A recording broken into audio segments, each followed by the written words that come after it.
Right, so let's get into today's session, right? Okay. Let's start with an article you've been reading. Assume you need to talk me through it. Talk me through the article. Well, recently I've read a very interesting article on French laws, labor laws. Yeah. So I'll just give you an overview of what is happening. Then I'll just explain the article point of view, and I will just explain what is my personal point of view on this. Okay. So the background, basically, is that in France, the current government is trying to amend the labor law and change a lot of rules and regulation that we are using, and many people are against that, naturally. So they're on strike, as it is quite common in France when you have a project. So now the article I've read was published in a big newspaper, a big economic newspaper in France, and the article point of view was that this law wasn't a very good thing because it was promoting taxes on short-term contracts. Okay. And that wouldn't increase the number of long-term employment contracts that companies would give. So the article was defending the thesis that it wasn't such a good idea for the economy.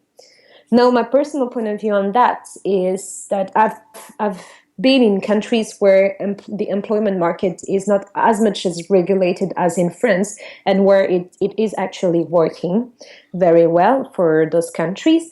And I understand that it's practically related to the economy, but my personal point of view here is that having too much rules in France for the long-term contracts prevents some people and some companies from offering those contracts, especially to the younger generation.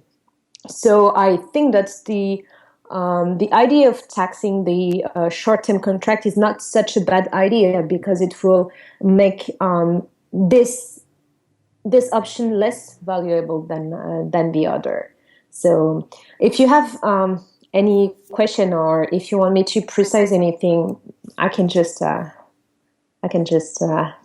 answer your question. Okay, that was pretty good. I liked it. I followed everything you said. Very interesting. A couple of things you could have done better. Name the newspaper. Oh, okay. It adds credibility. Facts add credibility. Mm-hmm. Name the newspaper. When was it published? Any interesting facts in there would be nice, but still just add some facts for credibility, right? Okay. Good. You went to your point of view very quickly, but you could have given an hypothesis about what you thought would happen, right? Mm-hmm. You could have said, okay, my hypothesis is that given what's being planned, this is what I think it will happen, and this is what we could test it with. So I think that it's good the way you did it, but it's always nice to give your hypotheses as well. Okay. But that was very nice. I just want to talk through a couple of economics concepts we're going to be covering in a lot of detail in the next few days, okay? Mm-hmm. The first one is pricing and elasticity. Yes. You're obviously going to be an expert in that in the next few days, but we're going to cover it from a strategy perspective and from a operations and also from a finance perspective. Okay. We're going to look at marginal pricing and all kinds of issues related to pricing, right? And elasticity as well.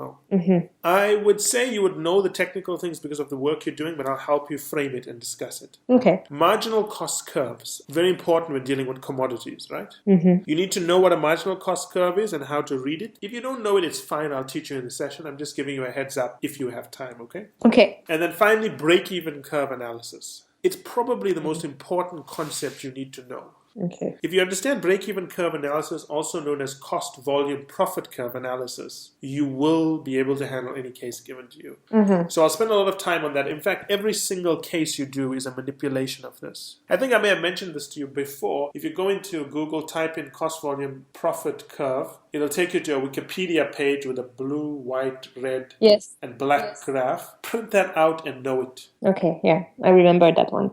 It's very important. We're going to do a lot of that going forward, okay? Mm-hmm. I will introduce additional concepts as we do cases, but these are the three most important concepts. Okay. If you don't know the other concepts, I don't really mind. So I think we're okay with it. I don't want you to worry about all these fancy tools. They're not important. Mm-hmm. Okay.